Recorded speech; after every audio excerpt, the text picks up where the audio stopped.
உங்கள் யாவரையும் இயேசுவின் நாமத்திலே மிகவும் அன்போடு நான் வரவேற்கிறேன். இந்த மாலையில் தேவனை ஆராதிக்கவும் தேவனுடைய வார்த்தையை தியானிக்கும்படி நாம் கூடி வந்திருக்கிறோம். கர்த்தரை துதித்து நாம் மகிமைப்படுத்துவோம். அவர் மிகவும் நல்லவர். அன்பின் பிதாவே, அருமையான கர்த்தாவே, இந்த மாலை வேளையில் நாங்கள் உமக்கு நன்றி செலுத்துகிறோம், மை துதிக்கிறோம், மை ஆராதிக்கிறோம். கர்த்தாவே, மை துதிக்கும் பொழுதும் மை ஆராதிக்கும் பொழுதும் எங்கள் ஆவி, எங்கள் ஆத்மா, சரீரம் பலன் பெறுகிறது. கர்த்தாவே, எங்களுக்குள்ளவைகளெல்லாம் உம்மை மேன்மைப்படுத்தும். எங்களுக்கு நீரே கர்த்தராய், தேவனாய், ஆண்டவராக, இரட்சகராக உயர்ந்திருக்கிறீரே. கர்த்தாவே, உம்மை நாங்கள் மிகவும் கர்த்தாவே பணிந்து குனிந்து உம்மை ஆராதிக்கிறோம். ஆராதனை நீர் ஆசீர்வதியும். இயேசுவின் நாமத்திலே பிதாவே, ஆமென். சேர்ந்து பாடுவோம். இயேசு என் பரிகாரி என்ற பாடலை நாம் பாடுவோம்.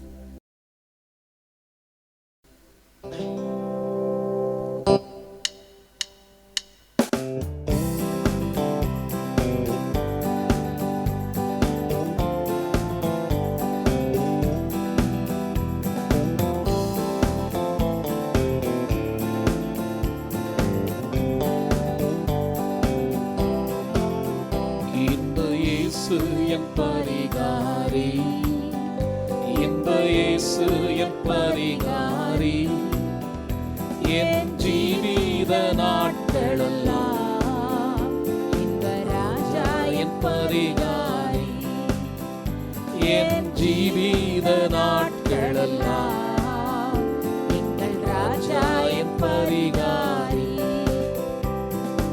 எனக்காக அடிக்கப்பட்டார், எனக்காக நொறுக்கப்பட்டார், எனக்காக அடிக்கப்பட்டார், எனக்காக நொறுக்கப்பட்டார். எந்த நோய்கள் யாவையுமே இந்த இயேசு சுமந்து தீர்த்தார். எந்த நோய்கள் யாவையுமே இந்த இயேசு சுமந்து தீர்த்தார். இன்ப இயேசு என் பரிகாரி, இன்ப இயேசு என் பரிகாரி, என் ஜீவித நாட்களெல்லாம் இன்ப ராஜா என் பரிகாரி, என் ஜீவித நாட்களெல்லாம் ராஜா என் பரிகாரி. வார்த்தைகள் எந்த மருந்து, காயங்கள் எந்த ஔஷதம், வார்த்தைகள் எந்த மருந்து, காயங்கள் எந்த ஔஷதம். இயேசு ரத்தம் பிசித்தாய் என்னை நித்தம் சுகமாக்குமே. இயேசு ரத்தம் பிசித்தாய் சுகமாக்குமே. இன்ப இயேசு என் பரிகாரி, இன்ப இயேசு என் பரிகாரி, என் ஜீவித நாட்களெல்லாம் இன்ப ராஜா என் பரிகாரி, என் ஜீவித நாட்களெல்லாம் இன்ப ராஜா என் பரிகாரி. பலவீனம் நீக்குகிறார், என்னை பலவானாய் மாற்றுகிறார். பலவீனம் நீக்குகிறார், என்னை பலவானாய் மாற்றுகிறார். காழுக்கு சமமாக வயதாக மாற்றுகிறார். காழுக்கு சமமாக மாற்றுகிறார். இன்ப இயேசு என் பரிகாரி, இன்ப இயேசு என் பரிகாரி, என் ஜீவித நாட்களெல்லாம் இன்ப ராஜா என் பரிகாரி, என் ஜீவித நாட்களெல்லாம் ராஜா என் பரிகாரி. அப்பத்தையும் தண்ணீரையும் ஆனுதினம் ஆசீர்வதிப்பார். அப்பத்தையும் தண்ணீரையும் ஆனுதினம் ஆசீர்வதிப்பார். வியாதிகளை நீக்கிடுவார், நாளை பூரணமாக்குவார்.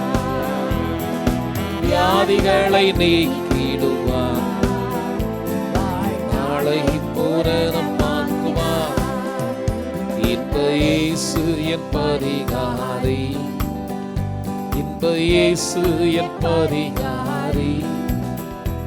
என் ஜீவித நாட்களெல்லாம் ராஜா என் பரிகாரி. என் ஜீவித நாட்களெல்லாம் ராஜா என் பரிகாரி.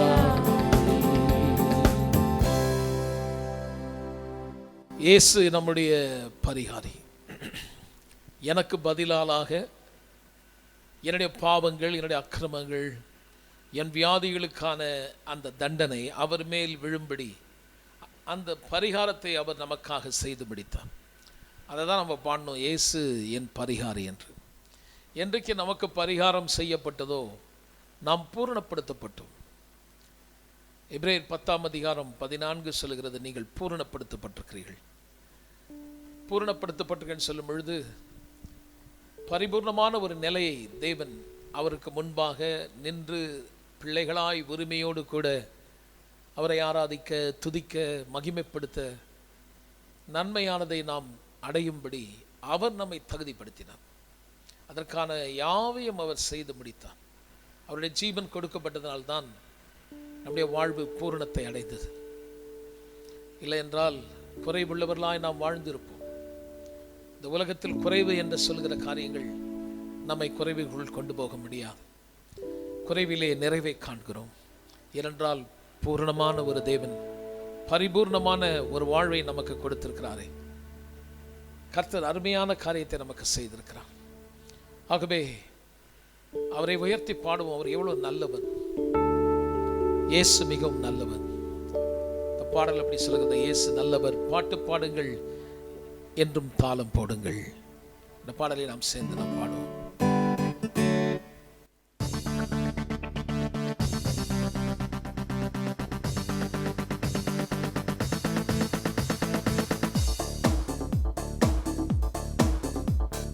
இயேசு நல்லவர், பாட்டு பாடுங்கள் என்றும் நல்லவர், தாளம் போடுங்கள். இயேசு நல்லவர், பாட்டு பாடுங்கள் என்றும் நல்லவர், தாளம் போடுங்கள்.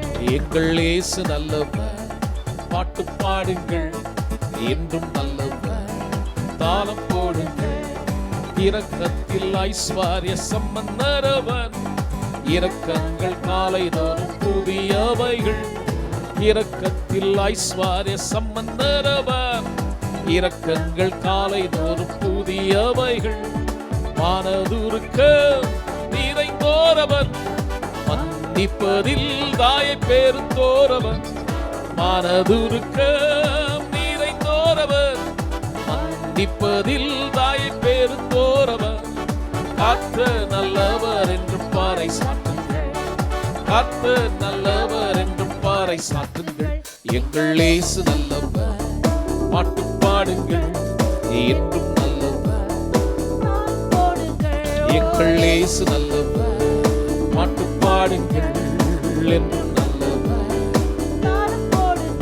ஓ கர்த்தர் நல்லவர் என்று ரிஸ்து பாருங்கள், அவர் மேல் நம்பிக்கை வைப்போம் பாக்கியவான்.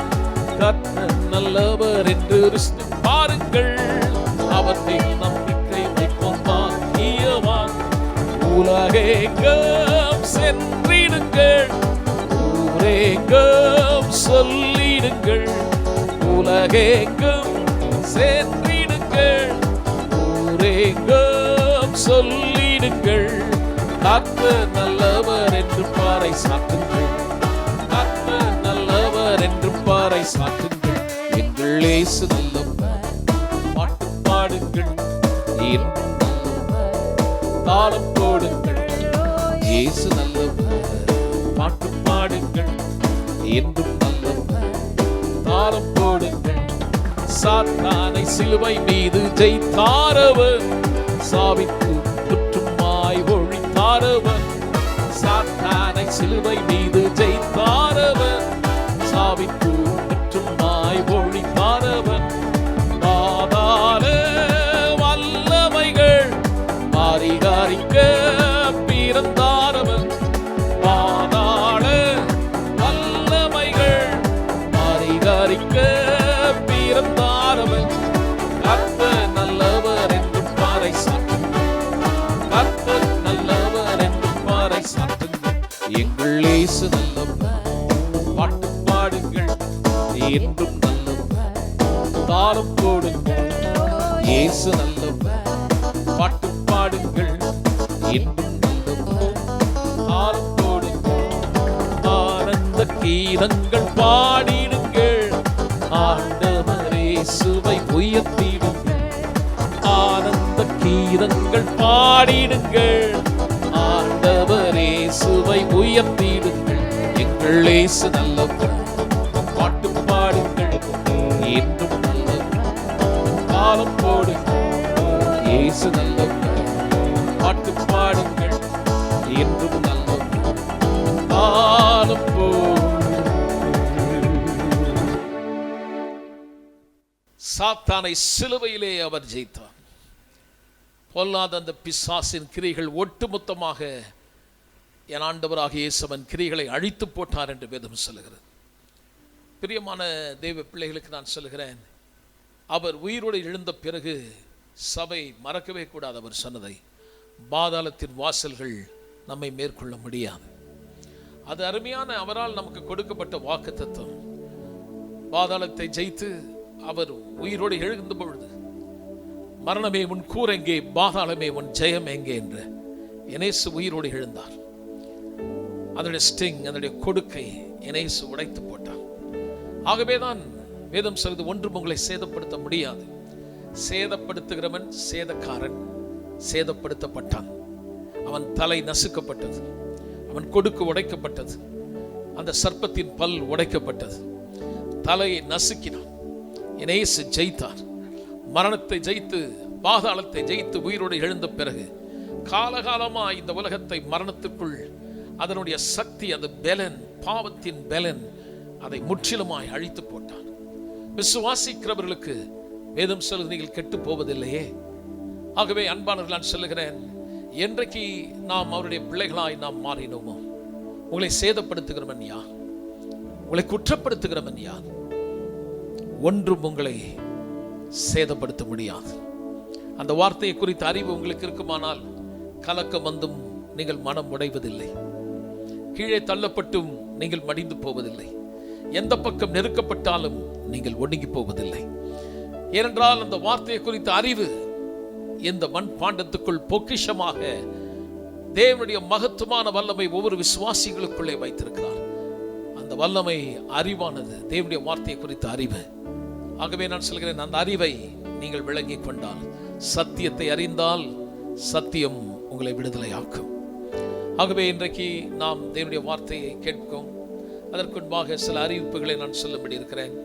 அறிவிப்பை நாம் கேட்போம். இந்த மாலையில் நாம் நம்முடைய சபையின் ஆராதனை ஒழுங்குகளை நான் உங்களுக்கு சொல்லும்படி இருக்கிறேன். எல்லா ஞாயிற்றுக்கிழமையும் காலையிலே நமக்கு 6 மணிக்கு முதல் ஆராதனையும், 2வது ஆராதனை காலையிலே 8:30 மணிக்கு நடைபெறுகிறது. ஞாயிற்றுக்கிழமை காலையிலே சுகம் தேவனுடைய சித்தம் என்கிற அருமையான காரியத்தை நாம் பார்த்து வருகிறோம். இவைகளெல்லாம் நாம் வேதத்திலிருந்து நாம் பார்த்து வருகிறோம். அருமையான காரியத்தை, சுகம் என்பது பிள்ளையின் அப்பம், சுகம் தேவனுடைய சித்தம் என்பதை குறித்து மிக தெளிவாக விளங்கும்படி கிட்டத்தட்ட 30 காரணங்கள் வேதத்தில் நான் காட்டி வருகிறேன். ஆகவே இதுக்கு முன்னாடி நீங்கள் கேட்கலன்னா கூட பரவாயில்ல, யூடியூப்பில் போயிட்டு நீங்கள் டவுன்லோட் பண்ணிக்கலாம். மிக ஒரு அருமையான செய்தி. ஞாயிற்றுக்கிழமை மாலையிலே நாம் விசுவாசத்திலே நல்ல போராட்டத்தை போராடு என்ற தலைப்பிலே நாம் பார்த்து வருகிறோம். பிறகு செவ்வாய்க்கிழமை தோறும் தேவன் நன்மையானதையே செய்வார் என்கிற காரியத்தை நாம் பார்த்து வருகிறோம். வியாழக்கிழமை காலையிலே 10 to 11 மணி வரை ஜெபம் நடைபெறுகிறது. ஜெபத்திலே பங்கு பெறலாம். பிறகு வெள்ளிக்கிழமை நமக்கு காலையிலே 10 சஃபரிங் கிரைஸ்ட் நமது மத்தியிலே போதகர் அம்மா அவர்கள் என்னுடைய வார்த்தை பகிர்ந்து கொள்கிறார்கள். நீங்கள் கேட்டு பிரயோஜனம் அடையலாம். இப்பொழுது கர்த்தருக்கென்று கொடுக்கிற ஒரு நேரத்தில் நாம் வந்திருக்கிறோம். நாம் கர்த்தருக்கென்று கொடுப்போம். வேதம் சொல்கிறது, கர்த்தரே நம் ஆதாரமானவர். ஆகவே நாம் தேவனுக்கு கொடுக்கும் பொழுது அவர் நமக்கு ப்ராமிஸ் பண்ணியிருக்கார். இடமே கொள்ளாத அளவுக்கு நம்மை ஆசீர்வதிக்கிறவர் தேவன்.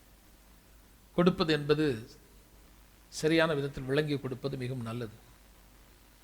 ஒரு போதகருக்கோ சபைக்கோ உதவி செய்கின்ற எண்ணத்தில் நாம் கொடுக்கிறதல்ல. கொடுக்கிற பணம் அதுக்கு பயன்படுத்தப்படுகிறது, இல்லை என்பதை மறுதலிக்கவே முடியாது. ஆனால் கொடுக்கும் பொழுது நம்முடைய ஆட்டிடியூட், நாம் எந்த விதத்தில் கொடுக்கிறோம். இஸ்ரவேல் ஜனங்களை தேவன் எகிப்து தேசத்தை புறப்பட பண்ணின பொழுது ஏராளமான பொன்னோடும் வெள்ளியோடும் வந்தார்கள். அங்கே ஒரு காட்சியை நீங்கள் காணலாம். அவர்களுக்கும் அங்கே ஒரு பாடம் கொடுக்கப்பட்டது, நமக்கும் உரியது. அவர்கள் கையில் வைத்திருந்த அந்த பணம், அந்த செல்வம் அவர்களுக்கு ஆதாரமாக இல்லை. அங்கே தண்ணி இல்லை, உண்ண உணவு இல்லை, கையில் பணம் இருக்கு. அதை வச்சு என்ன பண்ண முடியும்? தேவன் இந்த பூமியிலிருந்து வரக்கூடியவைகள் அல்ல, வானத்திலிருந்து அவர்களை போஷித்தார். அதாவது எதை காட்டுறாருன்னா, இந்த பூமியில் உள்ளவைகள் இருக்கக்கூடிய காரியங்கள் பரலோகத்தினால் தான் சப்போர்ட் ஆகுது. ஆகவே இந்த இடத்தில் ஒன்றும் இல்லை என்ற உடனே மனக்கலக்கம் அடையக்கூடாது. நம்மை போஷிக்கிற ஒரு தேவன் இருக்கிறார் என்பதை நீங்கள் விசுவாசிக்கணும். ஆகவே பணம் வாழ வைக்கல, ஆனால் தேவனுடைய வசனத்தால் அவர்கள் வாழ்ந்தார்கள். கர்த்தர் அவர்களை போஷித்தார். கண்மலையை பிளந்த ஆறுகளை உண்டாக்கி அவர்களுக்கு தேவன் எல்லாவித ஆசீர்வாதத்தை கொடுத்ததை நீங்கள் பார்க்க முடியும். அதுதான் அவங்களுடைய ரொட்டீன் லைஃப் கிடையாது. அங்கிருந்து அவங்களுக்கு பாலும் தேனும் ஓடுகிற தேசத்துக்கு கொண்டு போனார். அப்போ அங்கே ரொம்ப செல்வ திரட்சி. அப்போ அவங்களுடைய காரியத்தை காட்டினார். இந்த செல்வத்தால் அல்ல நான் உங்களை ஆசீர்வதித்ததே, என் ஆசீர்வாதத்தால் தான் நீங்கள் வாழ்ந்தீங்க. ஆகவே ஒவ்வொரு தரையும் நினைவு கூர்ந்து நீங்கள் அறுவடை செய்து எடுத்துகிட்டு வரும் பொழுது அதை நீங்கள் ஆலயத்தில் போய் வை, முதல் பங்கு வை. ஏன் சொன்னார்னா, என் உழைப்போ என் பலனோ என் சாமர்த்தியம் அல்ல, நீர் என்னை ஆசீர்வதித்திருக்கிறீர், ஆகவே நான் உமக்கு ஆராதனை செலுத்துகிறேன் என்று சொல்லி அவர்கள் இருக்கக்கூடிய செல்வத்தையோ உணவுப் பொருட்களையோ நம்பி வாழாதபடி கர்த்தரை நம்புகிறோம் என்பதை, விசுவாசிக்கிறோம் என்பதை காட்டும்படி தான் கொண்டு வந்து தேவனுக்கு வைத்தார்கள். ஆகவே நாம் வேலை செய்கிறோம், அறுவடை வேலை செய்து விவசாய வேலை செய்யும்போது பார்த்தீங்கன்னா விதைக்கிறாங்க, தண்ணி ஊற்றுறாங்க, ஆனால் விளைய செய்கிறவர் கர்த்தர். அதே போல் நாம் வேலைக்கு போகிறோம் வருகிறோம், ஆனால் பலன் தருகிறவர் கர்த்தர். நல்ல மனநிலையை கொடுத்திருக்கிறார். ஆகவே கர்த்தரை ஆராதித்து நாம் கொடுப்போம். என்னோடு சேர்ந்து விசுவாசிக்கிறவர்கள் கரங்களை உயர்த்தி என்னோடு சேர்ந்து சில அன்புள்ள பிதாவே, இயேசுவின் நாமத்தில் ராஜ்யத்திலே இந்த பணத்தை ஒரு விதையைப் போல நான் விதைக்கிறேன். சொன்னபடியே என்னை ஆசீர்வதியும். வாலாகாமல் தலையாக்கும், கீழாகாமல் மேலாக்கும், கடனே வாங்காமல் அநேக ஜாதிகளுக்கு கடன் கொடுக்கும்படி என்னுடைய வீட்டிலே ஆஸ்தியை செல்வத்தை பெருக பண்ணும். இந்நாளிலே நான் இருக்கிறது போல 1000 மடங்கு என்னை ஆசீர்வதியும். ஆமென். உங்கள் யாவரையும் இயேசுவின் நாமத்திலே நான் மிகவும் அன்போடு நான் வரவேற்கிறேன். ஒவ்வொரு செவ்வாய்க்கிழமை தோறும் இவ்விதமாய் நாம் கூடி தேவனை ஆராதித்து கர்த்தரை மகிமைப்படுத்தி தேவனுடைய வசனத்தை நாம் ஒவ்வொரு வாரம் கேட்டு வருகிறோம். வேத வாக்கியங்கள் மிக மிக முக்கியமானது. நாம் நம்முடைய ஆராதனை புத்தியுள்ள ஆராதனையாக, நம்முடைய ஜெபம் கேட்கப்பட வேண்டுமானால் வேதத்தை குறித்து அறிவு மிகவும் அவசியமானது. வேத வாக்கியத்தை அறிந்த பிறகு நான் ஜெபிக்கும் பொழுது முற்றிலுமாய் நான் அவரை சார்ந்து விசுவாசித்து ஜெபிப்பதற்கு அது எனக்கு உதவியாக இருக்கிறது. எத்தனையோ சூழ்நிலைகள் நமக்கு எதிரடையாக இருக்கிறது. விசுவாசிக்கிற நமக்கு அதை பெற்றுக்கொள்ள முடியாததைப் போல பல சூழ்நிலைகள் எதிரடியாக வரும்பொழுது வேதத்தில் சில காரியங்கள் திஷ்டாந்தமாக எழுதப்பட்டதை நாம் அதை உற்று கவனிக்கும் பொழுது நமக்கு அது பெரிய தைரியத்தை கொடுக்கிறது. நீங்கள் வேதத்தை படித்து பாருங்கள். எபிரேயர் 13ஆம் அதிகாரத்திலே அப்போஸ்தலன் சொல்லுகிறார், நான் உன்னை கைவிடுகிறதும் அல்ல, உன்னை விட்டு விலக மாட்டேன் என்று சொல்லி இருக்கிறாரே. வேதத்தை சொன்ன உடனே அது நமக்கு புரிஞ்சிடுச்சுன்னா அது என்ன சொல்லுது, அதில் வாக்கியங்கள் என்ன எழுதப்பட்டது, என்னை குறித்து என்ன சொல்லுகிறது என்பது அந்த வெளிப்பாடு எனக்கு வரும்பொழுது அவர் வேறொரு காரியத்தை கொண்டு வரார் பாருங்க. நான் உன்னை கைவிடுகிறதும் அல்ல, உன்னை விட்டு விலக மாட்டேன் என்று சொல்லி இருக்கிறாரே அப்படின்னு சொல்லி விட்டுருல. அதனாலே நாம் தைரியம் கொண்டு தேவனின் சகாயர் மனுஷன் எனக்கு என்ன செய்வான் என்று சொல்லலாமே. நம்முடைய விசுவாசத்திலே நாம் உறுதியாயிருந்து சரியான நல்ல அறிக்கை செய்வதும், ஜெபத்திலே நம்முடைய ஜெபங்கள் ஒவ்வொரு முறையும் வித் ஆல் கான்ஃபிடன்ஸ் மிகுந்த தைரியத்தோடு நாம் ஜெபிக்க வேண்டுமானால் பிரியமானவர்களே, வேத வாக்கியங்கள் மிக மிக அவசியமானது. ஆகவே வேத வார்த்தை குறித்து அதற்கு கொடுக்க வேண்டிய மரியாதை கொடுத்து நாம் உற்று கவனிப்போமானால் நான் நிச்சயமாய் நம்புகிறேன், அந்த வசனம் நம்மை வாழ வைக்கும். ஒவ்வொரு வசனமும் மிக முக்கியமானது. ஆகவே போதனை நமக்கு மிக அவசியமானது. அப்படி கொடுக்கும் பொழுது அந்த போதனையில் உண்டாகிற அறிவோடு நாம் நின்று விடாதபடி அதை புரிந்து கொண்டு அதை விளங்கின பிறகு வாழ்க்கையில் எதிரடியான சூழ்நிலைகள் வரும்பொழுதெல்லாம் உடனே நமக்குள் ஒரு தைரியம் வருகிறது. கர்த்தர் இப்படி சொல்லியிருக்கிறாரே, என் தேவன் என்னை குறித்து இப்படி எழுதியிருக்கிறாரே, பலவீனங்கள் உங்களை தாக்கும் பொழுது எழுதியிருக்கிறதே, பலவீனன் எவனும் தன்னை பலவான் என்று சொல்ல கடவுள். முடியாது என்கிற எண்ணங்கள் வரும்பொழுது எழுதியிருக்கிறதே, என்னை பலப்படுத்துகிற இயேசுவினாலே எல்லாவற்றையும் செய்ய எனக்கு பலன் உண்டு. அது எழுதப்பட்ட வார்த்தை எனக்கு புரிந்த பிறகு என்னுடைய சூழ்நிலைகள் என்னை பயமுறுத்தும்படி வரும்பொழுது நான் தைரியம் கொள்கிறேன் தேவனுடைய வார்த்தையை வைத்து. ஆகவே தான் தேவனுடைய வசனம் அதை போதிப்பதற்கு சிறிது நேரம் நாம் எடுத்துக்கொள்கிறோம். ஆகவே இன்றைக்கு நான் விசுவாசிக்கிறேன், நீங்கள் கேட்கிற இந்த செய்தி உங்கள் வாழ்க்கையிலே மிகுந்த ஆசீர்வாதத்தை கொண்டு வரும். நாம் தொடர்ந்து பார்த்து வருகிறோம், God will only do good. தேவன் நன்மையானதை மட்டும் செய்வார், அவரிடத்தில் தீங்கு ஒன்றுமில்லை. நான் சிறு வயதிலேயே நான் ரட்சிப்புக்குள் வந்தேன். 16 வயசு பாருங்க. நான் நிறைய தடவை கேட்டிருக்கேன், கர்த்தர் சில நேரத்தில் நம்மளை தண்டிக்கிறாரு, நம்மை சில காரியங்களை கொடுத்து கற்றுக் கொடுக்கிறார் என்பதெல்லாம் நான் கேள்விப்பட்டிருக்கேன். ஆனா யாக்கோபு சொல்லும்போது சொல்றாரு பாருங்க, பொல்லாங்கினால் தேவன் ஒருவனையும் சோதிக்கிறவர் அல்ல. அதோட நிறுத்திலேயே இன்னும் கொஞ்சம் நம்ம புரிந்து கொள்ளும்படி சொல்றாரு, நன்மையான எந்த ஈவும் பரத்திருக்கிற ஜோதிகளின் பிதாவிடத்திலிருந்து இறங்கி வருகிறது. ஆகவே நாம் செய்கிற காரியத்துக்கான கான்சிக்வன்ஸ் இருக்கு. நம்ம தவறானதை செய்யும் பொழுது கண்டிப்பா அதனுடைய விளைவை நம்ம சந்திக்க வேண்டியதா இருக்கு பாருங்க.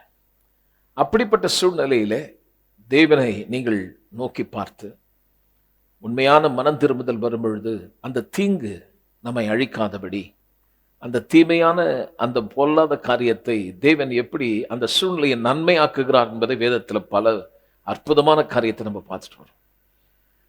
யோசேப்பின் சரித்திரத்திலிருந்து நாம் பார்க்கும் பொழுது கடந்த 2 வாரமா நம்ம பார்த்தோம் இல்லையா, அந்த குடும்பம் எப்படிப்பட்ட ஒரு குடும்பம், ஆனால் தேவன் எப்படி ரீயூனியன், தேவன் எப்படி அருமையாய் அவர்களை ஒன்றாக இணைத்தார் என்று நாம் பார்த்தோம். ஆனால் அவங்க வாழ்க்கையை நீங்க பாருங்க, எவ்வளோ ஒரு மோசமான நிலைமையில் இருந்தாங்க. ஆனால் அந்த ரிப்பென்டன்ஸ், மனம் திரும்புதல் வரும்பொழுது தேவன் எப்படி அந்த சூழ்நிலையை மாற்றினார் என்று பார்க்கும்பொழுது ரொம்ப வியப்பை கொடுக்கும். ஆகவே நமக்கு ஒரு பெரிய நம்பிக்கை இருக்கிறது. கர்த்தர் நல்லவர் என்பதை அறிவதை விட நல்லவர் என்பதை ருசித்து பார்க்கணும், வாழ்க்கையில் ருசிக்கணும். ஒருத்தர் கேட்டார், எப்படிங்க வாழ்க்கையில் ருசிக்கிறது?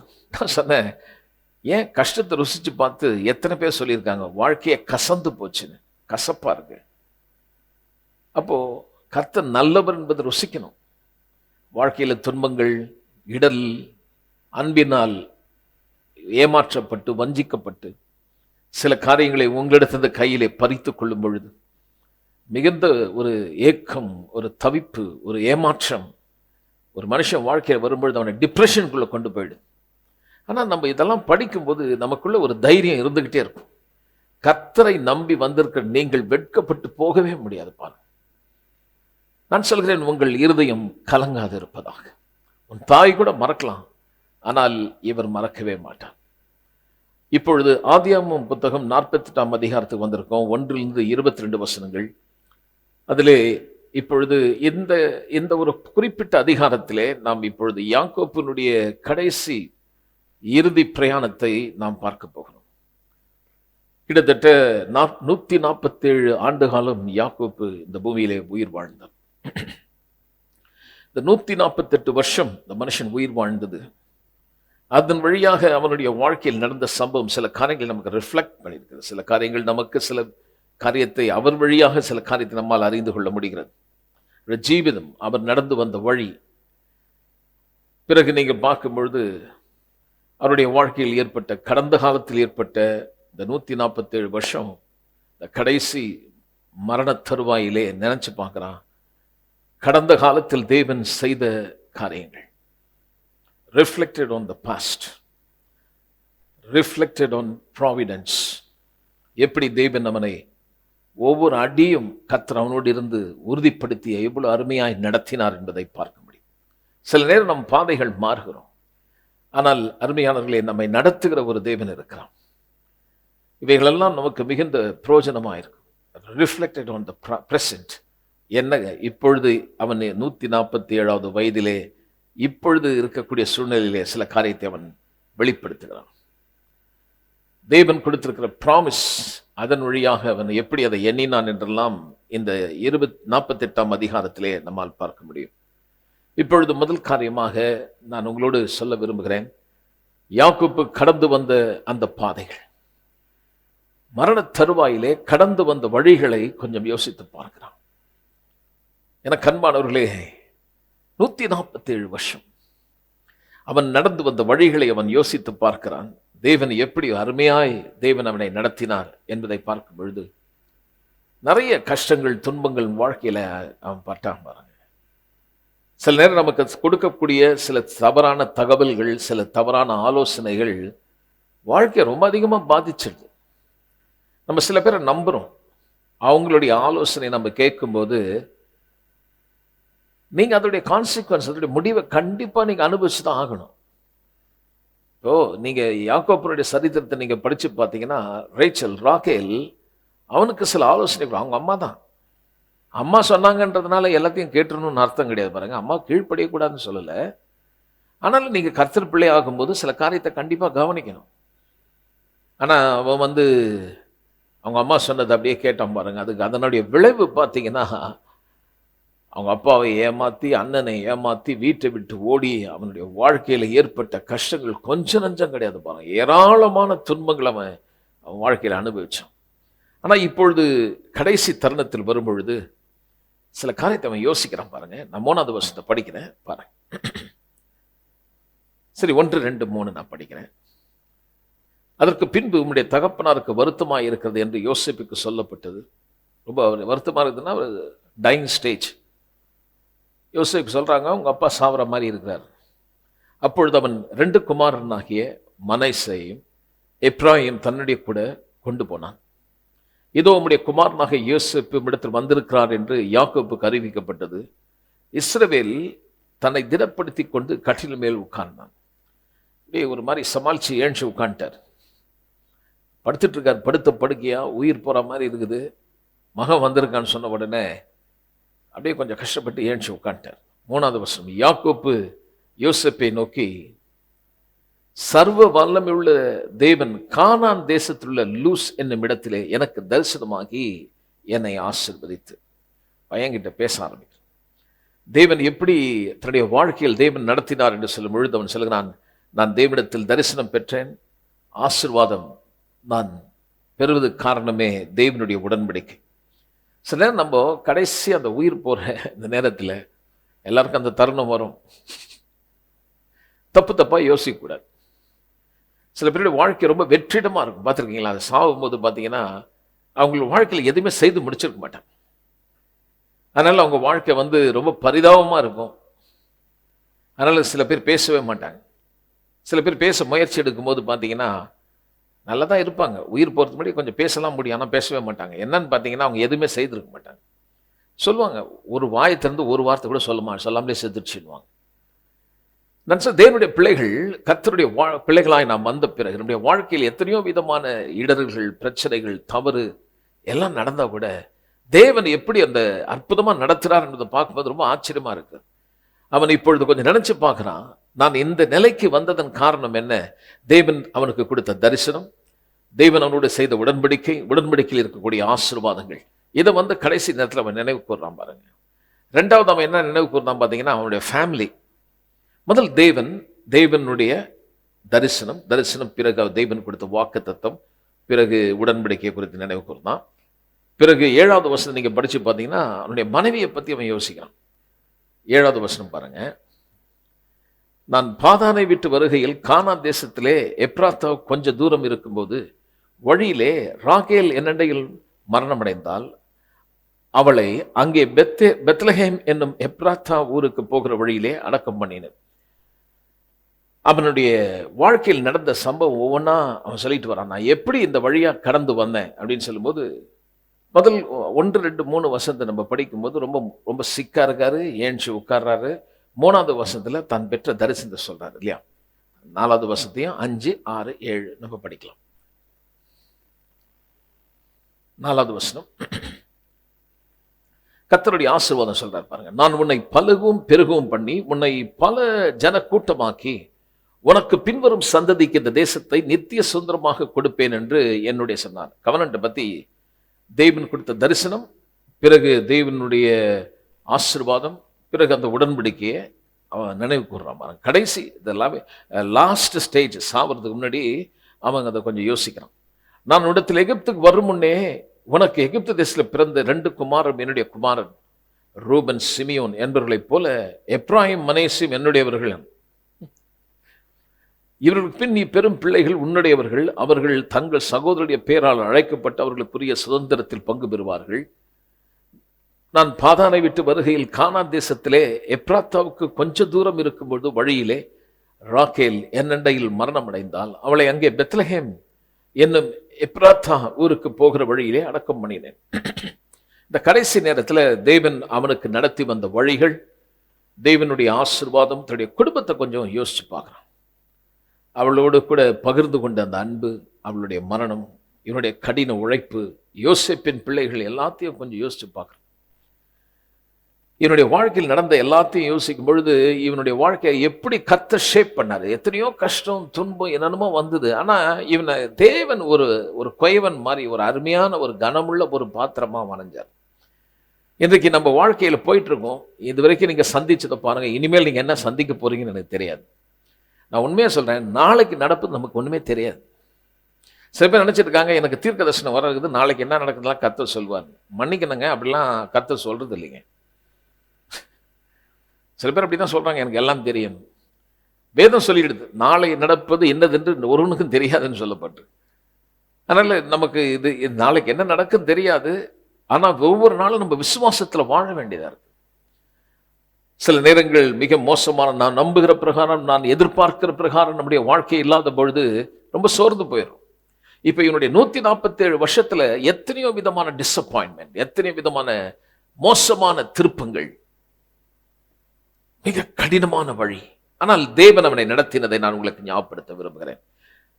அங்கே அவனுடைய வாழ்க்கையில் ஏற்பட்ட ஒரு பெரிய திருப்பு மனம் எங்க பார்த்தீங்கன்னா, அவன் சொல்றான் 16வது வசனத்துல, படிக்கலாம் 16th verse, 16வது வசனம் பாருங்க. அவனுக்கு தேவ தூதனை குறித்து சொல்றான். எல்லா தீமைக்கும் நீங்களாக்கி என்னை மீட்ட தேவ தூதனானவர் இந்த பிள்ளைகளை ஆசீர்வதிப்பாராக. எதை சொல்றான்னா, அவனுடைய 32ஆம் அதிகாரத்தை நீங்க படிச்சு பார்த்தீங்கன்னா, யாக்கோப்புக்கு ஒரு என்கவுண்டர், தேவ தூதனை சந்திக்கிறான். அங்கே அவனுடைய பெயர் மாற்றப்படுகிறது. இனி யாக்கோப்பு என்று நீ அழைக்கப்படாதபடி இஸ்ரவேல் என்று நீ அழைக்கப்படுவாயாக. எல்லா தீமைக்கும் நீங்களாக்கும்படி தேவன் அங்கே அவனுக்கு ஒரு சந்திப்பு, அவனுக்கு ஒரு ரட்சிப்பு கர்த்தர் அந்த இடத்துல கொடுக்குறாரு பாருங்க. இவ்வளவு நாளா இந்த யாக்கோப்பு வாழ்க்கையை பார்த்தீங்கன்னா மாம்சத்தின்படி தான் அவன் நடந்தான். அம்மாவுடைய ஆலோசனை, பிறகு தன்னுடைய கன்னிங், ரொம்ப தந்திரமானவன், ட்ரிக்கி காயணும். ஆசீர்வாதமா வாழணும்னா இன்னொருத்தர் கையில் இருக்கிறத எடுத்துட்டா நல்லா ஆசீர்வாதமா இருக்கலாம் அப்படின்னு நினைச்சேன். ஆனா அவன் வாழ்க்கையை நீங்க படிச்சு பாருங்க. இப்படி இருக்கும் பொழுது அவன் வாழ்க்கையில எதுவுமே, ஒருவேளை அவன் கையில எல்லாம் வந்தது மாதிரி இருந்தது ஒழிய எதுவுமே அவன் வாழ்க்கையில எதுவும் ஒண்ணுமே இல்லாத நிலை தான் இருந்துச்சு. நான் சொல்கிறேன், உங்க ஆசீர்வாதம் இன்னொருத்தர் கையில இல்லைங்க. ஒருவேளை நாம் சில நேரம் நம்மளுடைய வாழ்க்கையில கஷ்டம் துன்பங்கள்லாம் வரும் பொழுது இன்னொருடைய வாழ்க்கையை பார்த்து நம்ம கம்பேர் பண்ணிக்கிறோம். அவங்கெல்லாம் நல்லா இருக்காங்க, என்ன இப்படி வச்சிருக்காரே கர்த்தர். இல்ல பிரியமானவர்களே, அவர் பலத்த கரத்தில் அடங்கியிருங்கள். ஏற்ற காலத்திலே கண்டிப்பாய் கர்த்தர் உங்களை உயர்த்துவார். Don't ever compare with others. இன்னொருத்தரோட நீங்க ஒப்பிட்டு என்னுடைய வாழ்க்கை இப்படி இருக்குது, ஏன் என் வாழ்க்கை இப்படி இருக்குன்னு சொல்லி நீங்க அப்படியே விரக்திக்குள்ள சோர்வுக்குள்ள போயிடாதீங்க. உங்களை அழைத்த ஒரு தேவன் ஒருவர் இருக்கிறார். அவர் எப்படி நடத்தினார் பார்த்தீங்கன்னா, இவனுடைய மாம்சத்தின்படி என்னென்னமோ பண்ணிட்டான். ஆனா நீங்க பார்த்தீங்கன்னா தேவன் அவனுடைய வாழ்க்கையை எவ்வளவு அருமையா கர்த்தர் அவனை நடத்தினான்னு பார்க்கும்போது, ஒவ்வொரு அடியும் அவன் தவறி போய்விடாதபடி கர்த்தர் அவனோடு இருந்து கர்த்தர் அவனை நடத்தினான். அவனுடைய இறுதி யாத்திரையிலே முடிக்கிற நேரத்தில் யோசிச்சு பார்க்கிறான், நான் எப்படியெல்லாம் போனேன், ஆனா கர்த்தர் என்னை நடத்தின வழிகள், என்னை சந்தித்த தேவதூதரின் ஆசீர்வாதத்தை போல உன்னை ஆசீர்வாதம். அவனுக்கு யோசனை வருது, நான் என் சொந்த பிரகாரமா யோசிச்சு பார்த்தானா எனக்கு ஆசீர்வாதம் வரல. ஆனா என்னைக்கு நான் என் வாழ்க்கையை கர்த்தருக்கு ஒப்பு கொடுத்தேனோ அன்றையிலிருந்து அவன் வாழ்க்கையில ஒரு பெரிய திருப்பம் ஏற்பட்டது. இன்றைக்கு நான் சொல்லுகிறேன், ரட்சிக்கப்பட்ட உங்களுக்கு வேதம் என்ன சொல்லுது தெரியுமா? ஒவ்வொரு அடியும், சங்கீதம் 37 சங்கீதம் 23 வசனம் நம்ம படிக்கலாம். கலங்காதே மகனே மகளே, அழாதே. வாழ்க்கையில கஷ்டமா துன்பமா கார் இருளே நிற்கும் பொழுது, இன்றைக்கு நான் போகிற பாதை என்னன்னு தெரியல அப்படின்னா, நான் சொல்றேன், உனக்கு முன்னாடி ஒருத்தர் போயிருக்கார். அவர் என்ன பண்றார்? ஒரு வேலை என்ன? அவர் என்ன சார்? நல்ல மனுஷன் நடைகள் கர்த்தரால் உறுதிப்படும். அவனுடைய வழியின் மேல் கர்த்தர் பிரியமாய் இருக்கிறார். ரட்சிக்கப்பட்டு மனம் திரும்பி கர்த்தரை ஏற்றுக்கொண்டு ஆராதிக்கிற நீங்கள் இன்றைக்கு வாழ்க்கையில் கஷ்டங்கள் துன்பங்கள் வரும் பொழுது இப்படிப்பட்ட நிலைமை இருக்குதுன்னு நினைக்காதீங்க. அடுத்த ஸ்டெப் இஸ் பீன் ஆர்டர்ட். ஒவ்வொரு அடியும் ஒவ்வொரு நடைகளும் நீ எடுத்து வைக்கிற ஒவ்வொரு காலடியும் என் கர்த்தரால் உறுதிப்படுத்தப்பட்டிருக்கிறது. ஒருவேளை பாதையிலே உன் வாழ்க்கையிலே நஷ்டப்பட்டிருக்கலாம். ஒருவேளை நீ இள வயதிலே கணவனை இழந்திருக்கலாம். வியாபாரம் சரிந்து போயிருக்கலாம். கர்த்தரை ஏற்றுக்கொண்டு என் வாழ்க்கை நான் இப்படி இருக்கிறேனே, ஏன் என்னுடைய சுற்றிலும் இப்படிப்பட்ட இருள் இருக்கிறதே, நான் என்ன செய்வேன் என்று கலங்கி இருந்தால், நான் உங்களுக்கு ஒரு அற்புதமான ஒரு செய்தியை இந்த ராத்திரியில கொண்டு வருகிறேன். நீ எடுத்து வைக்கும் ஒவ்வொரு அடியும் என் கர்த்தரால் உறுதிப்படுத்தப்பட்டிருக்கிறது. உன்னுடைய வாழ்க்கையில் ஏற்பட்ட கஷ்டத்தையும் துன்பத்தையும் காட்டி பலர் உன்னை குற்றப்படுத்தலாம், காயப்படுத்தலாம், உன்னை வேதனைப்படுத்தலாம். ஆனால் உன் தாயை விட சிறந்தவர், உன் துக்கத்தை மாற்றுகிறவர், உன் கண்ணீரை அறிந்தவர், உன் வேதனையை புரிந்தவர். என கண்மான யாக்கோபுடைய வாழ்க்கையில் ஏற்பட்ட காரியத்தை பார்த்தீங்கன்னா, அவன் செய்தது பெரிய தவறு தான். ஆனாலும் கர்த்தர் அவனை எப்படி ஹேண்டில் பண்ணார் பாருங்க. அவன் அழிஞ்சு போயிருக்காம, அவன் நிர்மூலமாகாம, பின்னாடியும் முன்னாடியும் கர்த்தருடைய கரம் இருந்தது. அவன் எங்கேயோ ஓடும் பொழுது கர்த்தர் அவனுக்குள்ள ஒரு என்கவுண்டர் கொடுத்து அவன் வாழ்க்கையை ஒரு திருப்பத்தை ஏற்படுத்தின தேவன். அதற்கு பிறகு அவனுடைய அடிகள் ஒவ்வொன்றும் தேவனால் உறுதிப்படுத்தப்பட்டது. கஷ்டம் இருந்தது, துன்பம் இருந்தது, ஆனா ஒவ்வொரு அடியும் ஒவ்வொரு நடையும் என் தேவன் அவனுக்கு உதவி செய்ததை நான் உங்களுக்கு பார்க்க முடியும். சங்கீதம் 40 சங்கீதம் படிச்சு பார்க்கலாம். 2வது வசனம் சொல்லுது பாருங்க. சங்கீதம் 40:2. பயங்கரமான குழியிலும் உளையான சேற்றிலும் என்னை தூக்கி எடுத்து என் கால்களை கண்மலை மேல் நிறுத்தி என் அடிகளை உறுதிப்படுத்தி. எனக்கு உண்மையிலுமே ரொம்ப பிடிச்சிருக்கு இந்த வசனம். பயங்கரமான குழி, உளையான சேற்று. இந்த சேத்துல விழுந்துட்டா திரும்ப வெளியில வர முடியாது பாருங்க. சேத்துல இல்லாத ஒருத்தன் தான் உங்களை தூக்கிட்டு வெளியில வரணும். பொதுவாகவே இந்த புதைக்குழின்னு சொல்லுவாங்க பாருங்க. இந்த புதைக்குழி அது பார்த்தீங்கன்னா உள்ள போயிட்டா ரொம்ப டேஞ்சர். அதுல இருந்து வெளியே வர முடியாது, ஸ்விம் பண்ணி வர முடியாது. சேறு உள்ள போயிட்டு நீச்சல்லாம் அடிக்க முடியாது. அது இழுத்துட்டு அப்படியே உன்னை அப்படியே அமிழ்த்திடும். வாழ்க்கையில் சில மோசமான தீமையான காரியங்கள், பாவ வழி, தேவனுக்கு விரோதமான காரியம். சில பேர் கர்த்தரை ஏற்றுக்கொண்ட பிறகும் சில தவறான காரியத்துல போய் சிக்கிக்கிறாங்க பாருங்க. உடனே பல பேர் சொல்லுவாங்க பாருங்க, அவ்வளவுதான் அவர் முடிஞ்சிச்சு.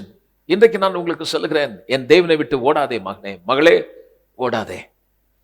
இன்றைக்கு நீ எதில் சிக்கி இருக்கிறாய் என்று தெரியாது.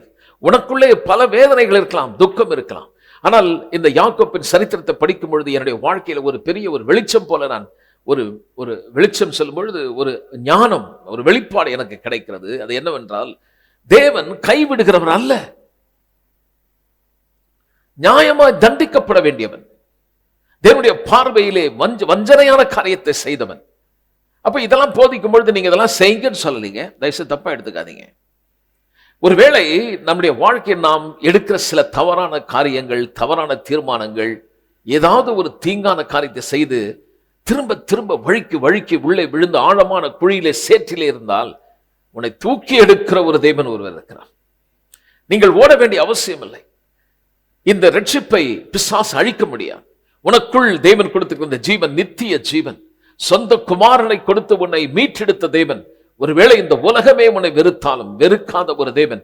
இன்றைய நாள் நீங்கள் உண்மையாய் மனம் திரும்புவாயானால், ஆண்டவரே நான் பலவீனன் தான், ஆனால் எனக்கு உம்முடைய பலன் பூர்ணமாய் விளங்கும் என்று சொன்னீரே, எனக்கு உதவி செய் என்றார். அன்றைக்கு பவுலுக்கு சொன்னது போல கர்த்தர் சொல்வார், என் கிருபை உனக்கு போதும். உன் பலவீனத்தில் என் பலன் பூர்ணமாய் விளங்கும், என் கிருபை உனக்கு போதும். பவுல் அந்த அந்த நிருபத்தை எழுதும்போது நான் நினைக்கிறேன் இந்த காரியத்தை மனசுல வச்சுதான் எழுதுறார். தூக்கி எடுத்து என் கால்களை இவ்வளவு நாள் சேத்துல வழிக்கு விழுந்தேன், இனி வழிவி விழாதபடி இப்ப என் கால்கள் கண்மலையின் மேல் நிறுத்தி என் அடி சரிக்கு விழாதபடி நான் போய் காலை வேற இடத்துல வச்சிருக்கேன். யார் அந்த கண்மலை? நான் சில கிறிஸ்துவே என்னுடைய கண்மலை. பிரியமானவர்களே, இதற்கு முன்பாய் பல தீங்கான, பாவமான, அல்ல கசப்பான வேதனைகள், வியாதியிலே வழுக்கி பல பொல்லாத பிசாசுடைய தந்திரத்திலே நீங்கள் மிக மோசமான நிலையிலே நீங்கள் தள்ளப்பட்டிருந்தால், இந்த ராத்திரி நான் உனக்கு சொல்லுகிறேன், உன்னை தூக்கி எடுக்கிறது மட்டுமல்ல, இனி நீ திரும்ப வழுக்கி விழாதபடி கண்மலை மேல் உன்னை கொண்டு வந்து நிறுத்தி இனி நீங்கள் வழி விழாதபடி உன் அடிகளை உறுதிப்படுத்துகிற ஒரு தேவன் ஒருவர் இருக்கிறார். யாக்கோபு இதெல்லாம் யோசிச்சு பார்க்கிறான். நான் நடந்து வந்தேன்னா என்னுடைய பலன் அல்ல, அவருடைய பெரிய தயவு. 48வது அதிகாரம் 15வது வசனத்தை நம்ம படிப்போம். எப்படி கன்ஃபஸ் பண்றாரு பாருங்க. யோசேப்பை ஆசீர்வதித்து, என் பிதாக்களுடைய ஆபிரகாம் ஈசாக்கு வழிபட்டு வணங்கிய தேவனும், இதுதாங்க ரொம்ப முக்கியம், நான் பிறந்த நாள் முதல் இந்த நாள் வரைக்கும் என்னை ஆதரித்து வந்த தேவன். Oh my God. நம்ம பலத்தில் நடக்கல. எத்தனை தடுமாற்றம், எத்தனை தோல்விகள், எத்தனை பேர் நம்மை பார்த்து சிரித்திருக்கலாம். உங்களுடைய வாழ்வில் ஏற்பட்ட இந்த வீழ்ச்சி, தோல்வி மற்றவர்களுக்கு மிகுந்த அவர்களுக்கு ஒரு பெரிய சந்தோஷத்தை கொடுத்திருக்கலாம். இந்த உலகமே அப்படிதாங்க. இன்னொருடைய தோல்வி இன்னொருத்தருக்கு லாபம். வியாபாரம் ஒருத்தருக்கு தோல்வி ஆயிடுச்சுன்னா இன்னொருத்தருக்கு அது லாபம் ஆயிடும். இன்னொருடைய தோல்வி இன்னொருத்தருக்கு லாபம். இதுதான் உலகத்தினுடைய நேதி. That's a principle of this world. ஆனால் அருமையானவர்களே, ரட்சிப்பின் அனுபவத்தை பெற்றிருக்க உங்களுக்கு நான் சொல்லுகிறேன், ஒருவேளை நீங்கள் இடறி விழும்பொழுது மற்றவர்களுக்கு அது ரொம்ப பெரிய இது மாதிரி தெரியும் பாருங்க. அதை வச்சே ஒரு ஊழியம் பண்ணுவாங்க. இதை இவங்களுடைய அனுபவத்தை சொல்லி, இப்போ அவர் விழுந்துட்டாராக்கும், என்ன கர்த்தர் அழைச்சிட்டாராக்கும், அந்த ஊழியத்தை போய் என் கையில கொடுத்துட்டாராக்கும். பிரியமானவர்களே, நீங்களாகவே ஒரு மனுஷனை செலக்ட் பண்ணி அவரை பாஸ்டர் ஆக்க முடியாது. நீங்களாகவே ஒருவரை நியாயம் தீர்க்கவும் முடியாது. எல்லாவற்றையும் காண்கிற ஒரு தேவன் ஒருவர் இருக்கிறார். அவர் எப்படிப்பட்டவன் பார்க்கும்பொழுது யாக்கோபு சொல்றான், நான் எப்படியோ இருந்தேன், எந்த நிலையில் இருந்தேன், எப்படியோ வாழ்ந்தேன், ஆனால் நான் பிறந்த நாள் வரை இந்த நாள் முதற்கொண்டு என்னை ஆதரித்து வந்த ஒரு தேவன். என்ன மாதிரி ஒரு ஸ்டேட்மெண்ட் பாருங்க. நான் என் பலத்தில் என் சாமதம் தெரியுது பாருங்க. எவ்வளோ குறுக்கு வழியெல்லாம் பயன்படுத்தி அம்மாவும் பிள்ளையும் சேர்ந்து சதி ஆலோசனை போட்டு என்னென்ன முயற்சி எடுத்து பார்த்தேன், எல்லாம் ஃபெயிலியர். ஆனால் ரட்சிப்பு வரும்பொழுது தேவன் நடத்துகிற விதங்கள், நான் சொல்கிறேன், தேவன் மாறாதவன். குறைவுகள் உண்டா? தவிப்பா? இடறி விழுந்தாயா? மிகுந்த குறைவுகளை கண்டு கொண்டிருக்கிறாயா? உங்கள் உள்ளம் கலங்காது இருப்பதாக. உங்கள் வாழ்க்கையில் ஏற்பட்ட தோல்வி, உங்கள் வாழ்க்கையில் பிள்ளைகளால் ஏற்பட்ட தலைகுனிவு, தொழிலில் ஏற்பட்ட நஷ்டங்கள், பலவிதமான கசப்பான அனுபவங்கள், மற்றவர்கள் பார்வையிலே தலை குனிந்து அவர்களுக்கு முன்பாய் வாயடைத்து நின்ற நீங்கள், அநேக கேள்விகள் உங்களை கேட்டிருப்பார்கள். ஆனால் ஒன்றையும் பதில் சொல்ல முடியாதபடி தலை குனிந்து நின்ற உங்களுக்கு நான் சொல்லுகிறேன், நீங்களும் தலை நிமிர்ந்து இருக்க என் தேவனுடைய கிருபை உங்கள் மேல் வந்து தங்கும். உங்கள் குறைவுகள் எல்லாவற்றையும் நீக்குகிற ஒரு அருமையான ஒரு தேவன். பிலிப்பியர் 4ஆம் அதிகாரம் 19வது வசனம் சொல்லுகிறது, இந்த தேவன் ஆசீர்வதிக்கிற ஒரு அருமையான தேவன். எப்படிப்பட்ட குறைவுகள் இருந்தால் அதை எடுத்து போட்டு அவர் ஆசீர்வதிக்கிற விதமே வேறங்க. அவர் எப்படி சொல்றார் பாருங்க, தேவன் தம்முடைய ஐஸ்வரியத்தின்படி உங்கள் குறைவையெல்லாம் கிறிஸ்து இயேசுவுக்குள் மகிமையிலே நிறைவாக்குவார். இது பொருளாதாரத்தை பத்தி எழுதியிருக்குது. இருந்தாலும் பொருளாதாரத்தில் ஏற்படக்கூடிய சில சரிவுகள், அதுக்கு என்ன காரணம் எனக்கு தெரியாது, பல காரணங்கள் இருக்கலாம். சரி, அந்த குறைவுகளை எப்படி கர்த்தர் நிறைவாக்குறார்? அவருடைய மகிமையின் ஐஸ்வரியத்தின்படி. கொஞ்சம் கவனிங்க, என்ன அது மகிமையின் ஐஸ்வர்யம்? என்னையும் உங்களையும் ஐஸ்வர்யவானாய் மாற்றும்படி ஐஸ்வர்யத்தில் மிகுதியாய் இருக்கிற தேவன், பிரியமானவர்களே, என்ன ஐஸ்வர்யவானாய் மாற்றுவதற்காக தரித்திரமானார். அது என்ன தரித்திரம்? என கருமையானவர்களே, என்னுடைய பாவம் அவர் மேல் விழுந்தது, என் சாபம் அவர் மேல் விழுந்தது, என் வியாதி அவர் மேல் விழுந்தது. எல்லா அக்கிரமத்தையும் அவர், உலக மக்களுடைய எல்லா மக்களுடைய அக்கிரமத்தை தன்மேல் பிதாவாகிய தேவன் தம்முடைய குமாரன் மேல் விழப்பண்ணினார். அசட்டை பண்ணப்பட்டார். அவர் இந்த சிலுவையில் தொங்கும் பொழுது இந்த காட்சி என்னவென்றால், அவர் தரித்திரம் உள்ளவரானார், தரித்திரமாக்கப்பட்டார். யார் அவர்? ஐஸ்வர்யத்தில் மிகுதியாய் இருக்கிறவர், இரக்கம் உள்ளவர், அன்புள்ளவர், கிருபை உள்ளவர், பரிசுத்தம் உள்ளவர், நீதி உள்ளவர். ஆனால் இப்பொழுது பாவமாக்கப்பட்டவராய், தள்ளப்பட்டவராய், அசட்டை பண்ணப்பட்டவராய், தேவனுடைய மகிமையான அந்த ஐஸ்வர்யத்தை முற்று மொத்தமாய் இழந்தவராய் அந்த சிலுவையிலே தொங்கினதன் காரணம் என்னவென்றால், என்னையும் உன்னையும் ஐஸ்வர்யவானாய் மாற்றும்படி. என கண்மானவர்களே, இப்படிப்பட்ட ஒரு தேவனை நாம் ஆராதித்துக் கொண்டிருக்கோம். எப்படி ஆசீர்வதிக்கிறான்னு சொல்லும் போது, அவருடைய மகிமையின் ஐஸ்வர்யத்தின்படி, அந்த லெவல், அவருடைய ஐஸ்வர்யத்தின்படியே நம்மை ஆசீர்வதிக்கிற ஒரு தேவன். குறைவுகள் நிறைவாக வேண்டுமா? என கண்மானவர்களே, ஒரு பெரிய கான்பிடன்ஸ், எனக்கு ஒரு பெரிய நம்பிக்கை இருக்கிறது.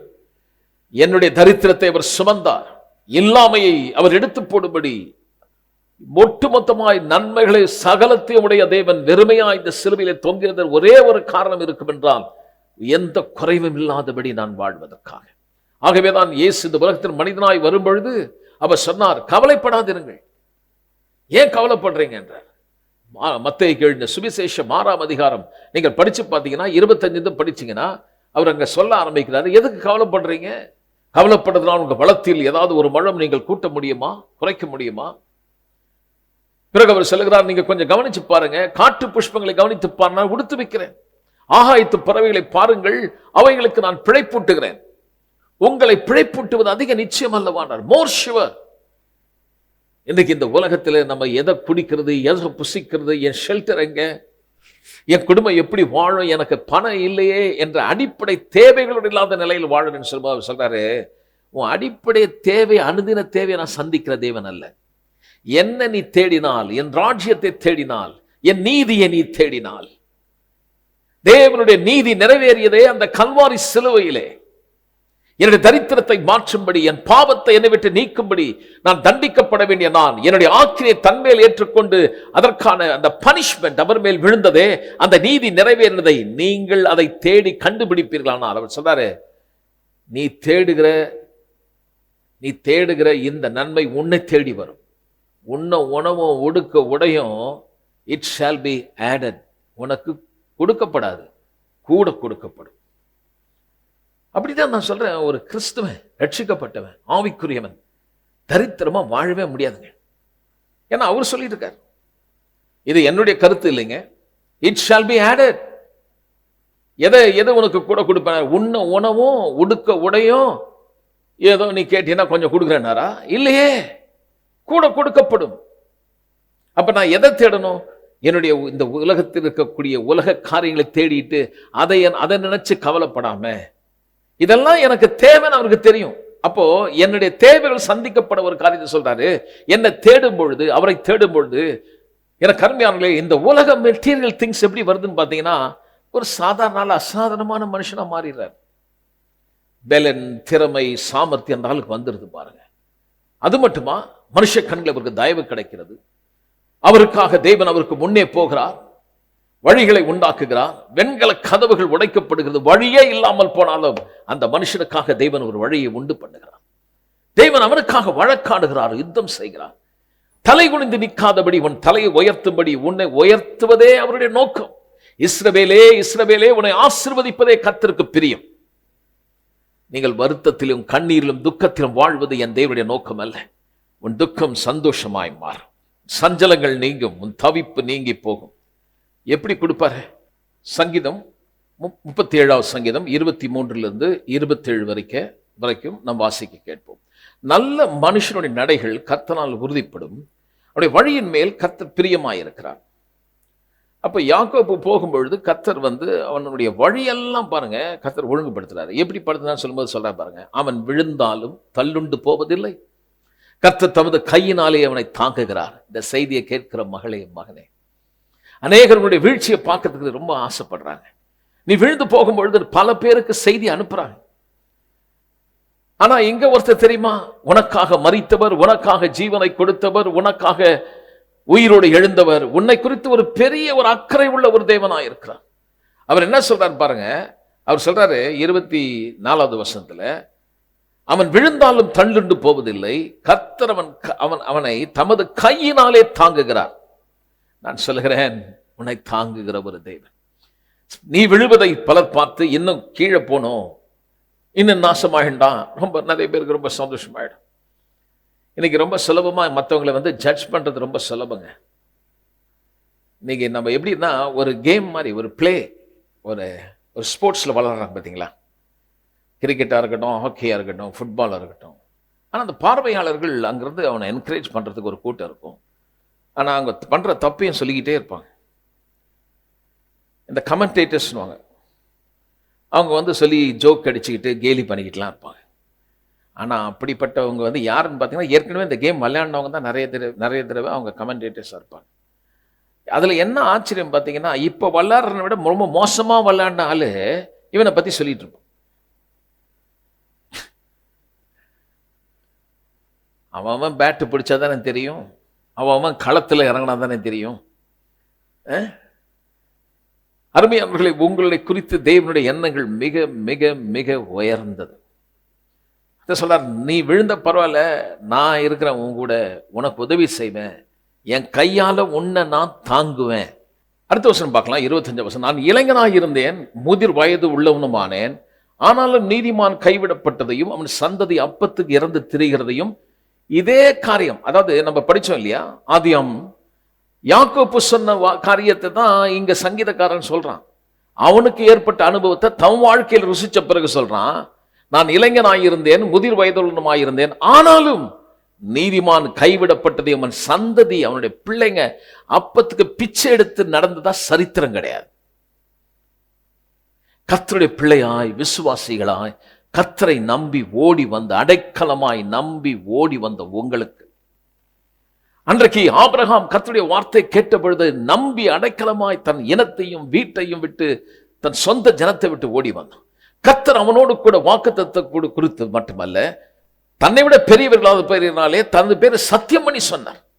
ஆகவே யாக்கோபுடைய வாழ்க்கையில பார்த்தீங்கன்னா அதே காரியம் நடக்குது. அவன் சொல்றான், நான் கடந்து வந்தேன், அந்த வழிகள் இந்த நாள் வரை, பிறந்த நாள் முதற்கொண்டு இந்த நாள் வரை தேவன் என்னை அவர் கரத்தினாலே என்னை தாங்கி வழி நடத்தினார். நான் சொல்கிறேன், உங்களோடு கூட கர்த்தர் இருக்கிறார். 26வது வசனம் நம்ம படிக்கலாம். அவன் நித்தம் இறங்கி கடன் கொடுக்கிறான், அவன் சந்ததி ஆசீர்வதிக்கப்படும். எப்படி எழுதினார் பாருங்க, தீமையை விட்டு விலகி நன்மை செய், என்னென்றைக்கும் நிலைத்திருப்பாய். அப்போ ஒரு மனுஷன் ரொம்ப மோசமான நிலைமையில இருந்து கர்த்தர் அவனை உயர்த்தினார்னா, அவன் இன்னொருத்தருக்கு இரக்கம் காட்டுறான். இந்த இரக்கத்தை ருசிக்காதவங்க மற்றவங்களுக்கு இரக்கமே காட்ட மாட்டாங்க. உண்மையாகவே நான் ரொம்ப பயங்கரமான சற்றும் தேவனுக்கு நிற்க தகுதி இல்லைன்னு உண்மையா அந்த மனுஷன் புரிஞ்சிச்சுன்னா, அவங்க இன்னொருத்தரை தகுதி இல்லாத மாதிரி பேசவே மாட்டாங்க. ஏன்னா அவங்களுக்கு அவங்கள பத்தி தெரியும். ஆகவே இன்னொருத்தரை பத்தி பேசுறதுக்கு அவங்களுக்கு தயக்கம் இருக்கும், பேச மாட்டாங்க. சில பேர் எப்போ பார்த்தீங்கன்னா செல்ஃப் ரைச்சியஸ்னஸ், சுயநீதிக்காரங்க இருக்காங்க, எல்லாரையும் திட்டிட்டு இருப்பாங்க. ஏன்னா அவங்க அவங்களாகவே நடந்து வந்தது அவங்க மனதில் இருக்கு. ஆனால் இளவயது சிறு வயது முதற்கு, பிறந்த நாள் முதற்கொண்டு இந்த நாள் வரை நான் என்னுடைய வாழ்க்கையில் நான் இன்னைக்கு நிற்கிறேன்னா என்னுடைய பலனோ என் சாமர்த்தியம் அல்ல, என் தேவன் என்னை தாங்கினான்னு சொன்னா, உண்மையா அந்த விசுவாசம் அவருக்கு இருந்ததுன்னா கண்டிப்பா இன்னொருத்தர் அவங்க மட்டமா பேச மாட்டாங்க. அவங்க இறங்குறாங்க, இறங்கி கடன் கொடுக்குறாங்க. அப்படின்னா என்ன அர்த்தம்னா, அவங்க மற்றவர்களுக்கு அவர்கள் இரக்கம் காட்டுகிறார்கள், உதவி செய்கிறார்கள். அவருடைய தாழ்வான கடினமான சூழ்நிலை அவங்கள வந்து கேவலப்படுத்தி பேச நம்ம ரட்சிக்கப்பட்டேன்னு சொல்கிறோம். நிறைய பேர் பார்த்துருக்கோம். சிறக கஷ்டம், அதாவது துன்பம் வந்துச்சு, ஏதாவது இடரில் ஏதாவது துன்பமான காரியம்லாம் வந்துச்சு, உடனே கர்த்தர் நல்லா தண்டிச்சார். நான் கேட்குறேன், நீங்கள் என்ன அவ்வளோ பெரிய நீதிமானா? நீங்கள் நல்லா இருக்கிறதுக்கு இன்னொருத்தர் கையை காட்டி பேசுறீங்களே, நீங்கள் என்ன அவ்வளோ நீதிமானா? இல்லையே, நம்ம யாருமே நீதிமான் இல்லையே. ஆனால் தேவன் எனக்கு இந்த அளவுக்கு இரக்கம் காட்டினார்னா நான் ரொம்ப அப்படியே கரெக்டாக அப்படியே நடந்தேன், அதனால கர்த்தர் ஆசீர்வாதம் சொல்ல முடியுமா? இல்லையே. யாரெல்லாம் இரக்கம் பெற்றானோ அவன் மற்றவர்களுக்கு இரக்கம் காட்டுகிறான். யாரெல்லாம் சுயநீதிக்காரனோ அவன் மற்றவர்களுக்கு இரக்கம் காட்டுவதில் இவர் கடிந்து கொள்கிறார்கள், அவர்களை வேதனைப்படுத்துகிறார்கள், காயப்படுத்துகிறார்கள். ஆனால் நம்மளுடைய நிலைமை நமக்கு என்ன தெரிஞ்சதுன்னா, யாக்கோப்பை தேவன் இஸ்ரவேல் மாத்திரம் பிரின்ஸ் வித் காட். இஸ்ரவேல்னா பிரின்ஸ் வித் காட். தேவனோடு கூட ஒரு இளவரசனை போல வச்சார் அவனை. யார் அவன்? யாக்கோப்பு, ஜேக்கப் தந்திரக்காரன். ஆனா அவனை வந்து தேவன் பேரே மாத்திட்டார் பாருங்க. இப்பொழுது அவனுடைய நிலைமை என்னன்னு சொல்லி அவன் அதை வந்து காட்டுறான். எல்லாமே தேவனுடைய கிருபை, ரிஃப்ளெக்டட் ஆன் த பிரசன்ட். இப்போ யாக்கோபு யோசிக்கிறான், இப்படியெல்லாம் மோசமாக இருந்த எனக்கு இவ்வளோ தூரம் நடத்தினார்னா அது தேவனுடைய கிருபை. ஆதியாகமம் 48ஆம் அதிகாரம் 8வது வசனம் 11 வரைக்கும் நம்ம பார்க்கலாம்.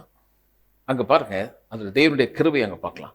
இஸ்ரவேல் யோசேப்பின் குமாரை பார்த்து இவர்கள் யார் என்று கேட்டான். யோசேப்பு தன் தகப்பனை நோக்கி, இவர்கள் இவ்விடத்தில் தேவன் எனக்கு அருளின குமாரர் என்றான். அப்பொழுது அவன், நான் அவர்களை ஆசிர்வதிக்கும்படி அவர்களை என் கிட்ட கொண்டு வா என்றான். முதிர் வயதினாலே இஸ்ரவேலின் கண்கள் மங்கலாய் இருந்தபடினாலே அவன் நன்றாய் பார்க்கக்கூடாது இருந்தது. அவர்களை அவன் அண்டையிலே சேர பண்ணினான். அப்பொழுது அவன் அவர்களை முத்தம் செய்து அணைத்து கொண்டான். இஸ்ரவேல் யோசேப்பை நோக்கி, உன் முகத்தை காண்பேன் என்று நான் நினைக்கவில்லை. இதுதான் ரொம்ப முக்கியம். ஆனாலும் இதோ உன் சந்ததியும் காணும்படி தேவன் எனக்கு அருள் செய்தார், கிருபை பாராட்டினான் சொல்றான்.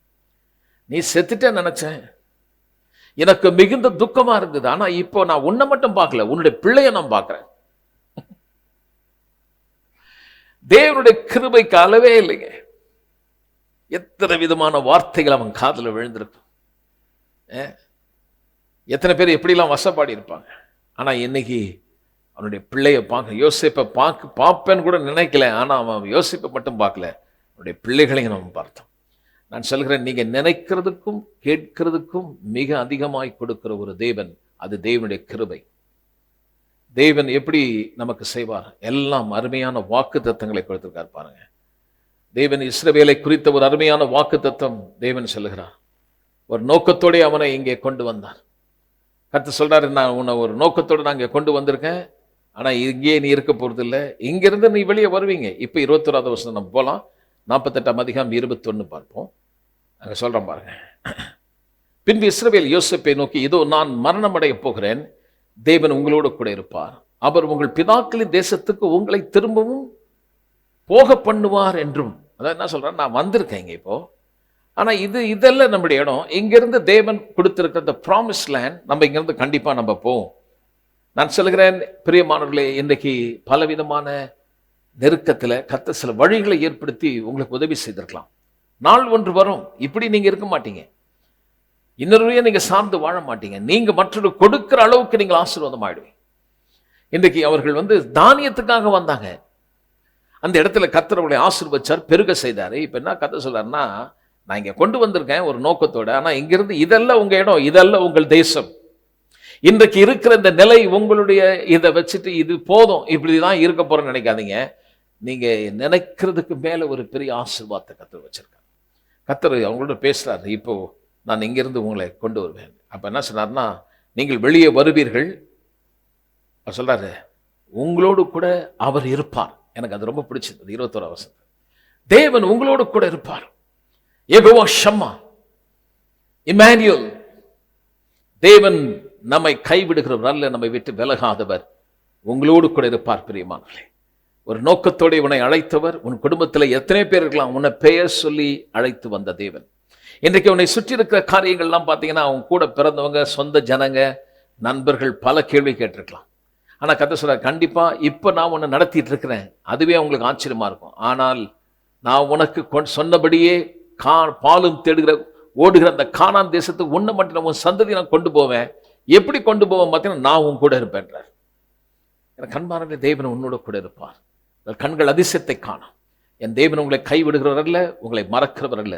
ஆகவே நீங்கள் களைத்து போய் சோர்ந்து போய் இருந்தால் என் தேவன் உங்களை பெரிய திருப்பத்தை ஏற்படுத்துவார்.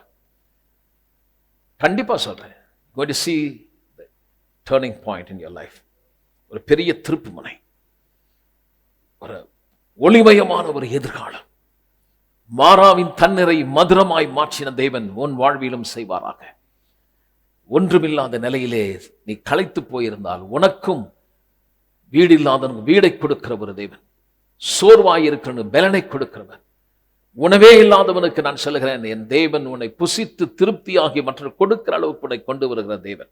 தற்சமயம் இன்னைக்கு எங்கிருந்தாவது ஏதாவது ஒரு வழியை நீங்க சாப்பிட்டுட்டு புசிச்சு ஒரு அண்டிட்டு ஒண்டிட்டு இருக்கிற மாதிரி ஒரு சூழ்நிலை இருந்ததுன்னா இதெல்லாம் மாறிடும். கண்டிப்பா மாறும். இன்னைக்கு ஒரு எளிமையான ஒரு நிலையில் நீங்க உட்காந்துருப்பீங்க. என் தேவன் செய்த உடன்படிக்கை மிகப்பெரியது. இப்ப இங்க இருக்கிறீங்கன்னா அவர் தான் உங்களை கொண்டு வந்திருக்கிறார், ஒரு நோக்கத்தோட இங்க இருக்கீங்க. ஆனால் அது அல்ல உங்க இடம். இந்த இடத்தை விட்டு நீங்க வெளியே, I don't know, but God is speaking to you. யாரோ இந்த செய்தியை கர்த்தர் உனக்கு தான் கொடுக்கிறார். மன கிளேசத்தோட நீ போய் உட்கார்ந்துட்டு இருக்க, வருத்தத்தோட உட்காந்துருக்க, உங்களுக்கு பிடிக்கல, ஆனா அங்க இருக்கீங்க. ஏன்னா இப்போ உங்களுடைய தேவைகள் சில நேரத்தில் அங்கிருந்து வந்துட்டு இருக்கிறதுனால இங்க இருக்கீங்க. ஆனா நான் சொல்லுகிறேன், இப்படியே நீங்கள் இருக்க போகிறது அல்ல. என் தேவன் உன்னோடு கூட இருப்பார். வெளியே வருவீர்கள். திரளான ஆசீர்வாதத்தை கண்டிப்பாய் நீயும் உன் சந்ததியும் காணும். கர்த்தர் உங்களை ஆசீர்வதிப்பாராக. ஜெபிப்போம். மகா இரக்கமும் பரிசுத்தமுள்ள நல்ல ஆண்டவரே, நீர் எவ்வளவு நல்லவர் என்று நாங்கள் பார்த்து வருகிறோம். யாக்கோபின் வாழ்க்கையிலே ஏற்பட்ட கஷ்டம், துன்பம், அவன் ஓடின வாழ்வு, ஆனால் தேவன் அவனை சந்தித்து அவனுக்கு ஏற்பட்ட அந்த திருப்பத்தை ஆண்டவரே அவன் நினைத்து பார்க்கிறான். எப்படியெல்லாம் தேவன் என்னை நடத்தினார் என்று அவன் நினைத்து பார்த்து எண்ணி பார்க்கிறான். கர்த்தாவே, நீர் ஆசீர்வதித்ததையும் உடன்படிக்கையும் கர்த்தாவே அவைகளை நினைவு கூர்ந்து அதை எண்ணி பார்க்கும் பொழுது உங்க கிருபை அங்கே நாங்கள் காண முடிகிறதை கர்த்தாவே. ஒருவேளை இன்றைக்கு கர்த்தாவே இந்த செய்தியை கேட்டவர்கள் மன வருத்தத்தோட சஞ்சலத்தோட மிகுந்த துயரத்தோடு இருந்தால் கலங்காதிரு மகனே, மகளே, கண்டிப்பாய் உன் கண்கள் அதிசயத்தை காணும். உன் சூழ்நிலைகள் மாறும். உனக்கும் நன்மையானதை கர்த்தர் கண்டிப்பாய் செய்வான். ஆசீர்வதிப்பாராக. இயேசுவின் நாமத்தில் ஜெபிக்கிறோம் நல்ல பிதாவே, ஆமென். என் ஆத்துமாவே கர்த்தரை ஸ்தோத்திரி, என் முழு உள்ளமே பரிசுத்த நாமத்தை ஸ்தோத்திரி. என் ஆத்துமாவே கர்த்தரை ஸ்தோத்திரி, அவர் செய்த சகல உபகாரங்களையும் மறவாதே. கர்த்தராகிய இயேசு கிறிஸ்துவின் கிருபையும் பிதாவாகிய தேவனுடைய அன்பும் பரிசுத்த ஆவியானுடைய அன்யோன்ய ஐக்கியம், சந்தோஷம், சமாதானம் பொழுதும் எப்பொழுதும் சகல பரிசுத்த மாட்களோடும் என்றென்றைக்கும் இருப்பதாக. May God bless you. சென்று வாருங்கள். God bless you.